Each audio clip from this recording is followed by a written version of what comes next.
Okay, hi, I'm Sarah, and I'm Shilpa's niece from Shilpa's Arcadian Fair blog. Today we're going to be making Danish pancakes.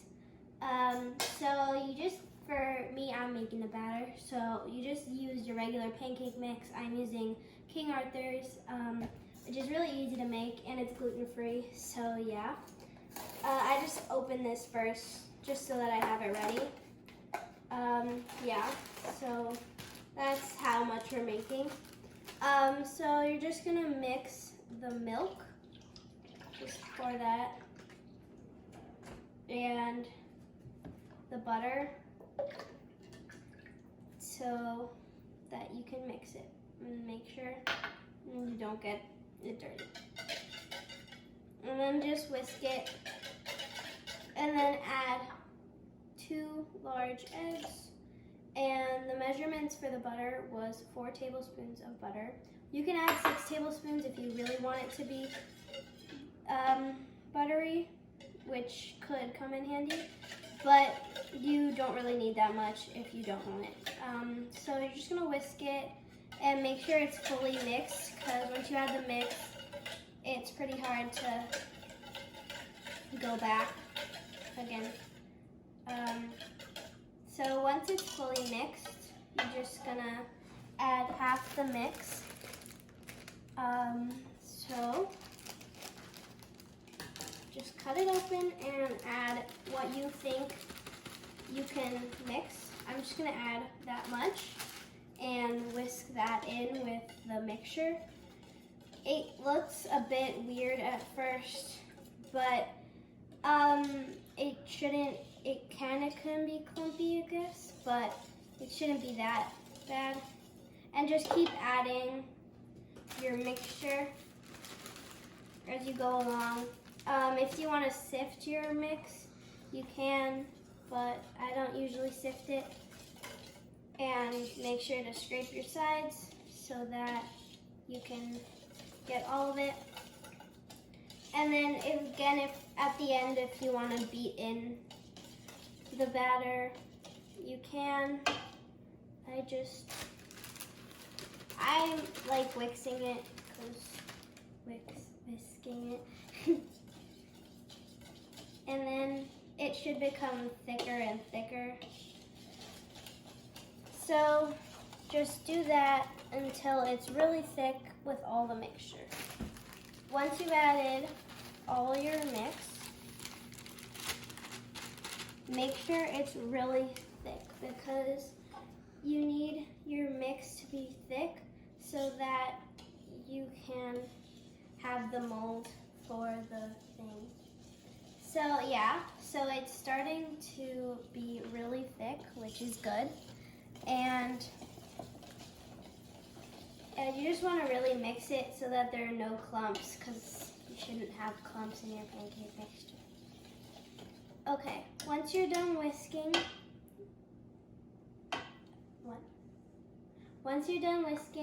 make sure that it's really thick and let it sit for 10 minutes. Alrighty, for step 2, part 2, it's to actually cook the pancakes, and I use an avocado oil spray because of the high heat factor. I get the pan, this is called an Æbleskiver pan, really nice and hot. It's cast iron, and you want it to be really ripping hot. And you start to put your batter into the slots. I put it almost all the way to the top, like so. And you want the speed to be somewhat quick, just because then hopefully they'll cook uniformly. So that's step 1, is get that into the pan, and then what you're going to do next is wait for it to cook a little bit. You want the bottom to be somewhat hardened. And the other tool you'll need for this technique is a skewer. And I used just the metal one we had at home, but feel free to use a wooden one. you need this because the next part of what we're gonna do is we're going to start rotating these pancakes, and so what we want to end up with is a sphere.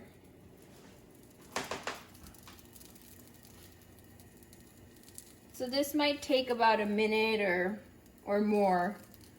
Let it cook. You just really want the bottoms to be well formed.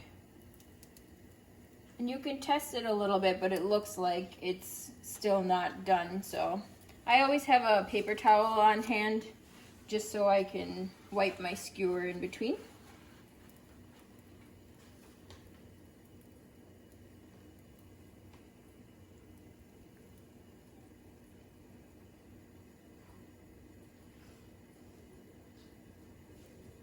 Let me see if it might be ready. It'd be handy to also have a oven mitt on hand. And you can see that they do look like they're ready to go. And I do a half turn so that the pancake sits on its side and the inside starts to pour out. This is just the first turn of a couple more, which will result and end up in your actual sphere of a pancake.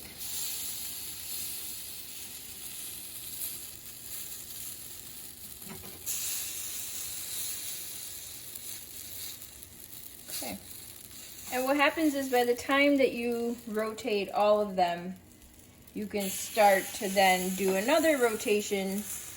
You can see the batter is still pretty raw inside and runny, and so that continues to spill out in the next turn that you do. The idea being by the time you're done, it will be a ball. I might just give it another wipe here.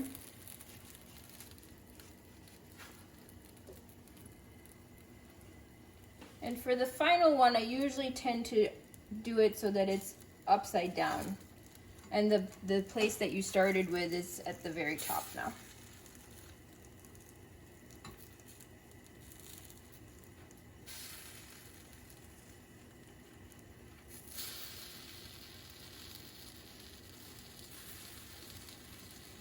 Again, perfection's not the point. Just play around with it and see what works for you.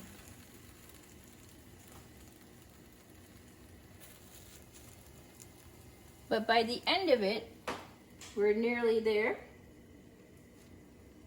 It will be a nice ball shape, like so. You can start taking them out, and then feel free to eat these any way you'd like. You can put powdered sugar on them. You can eat them with jam. Traditionally, they eat lingonberry jam with it, or chocolate. That's also a great option.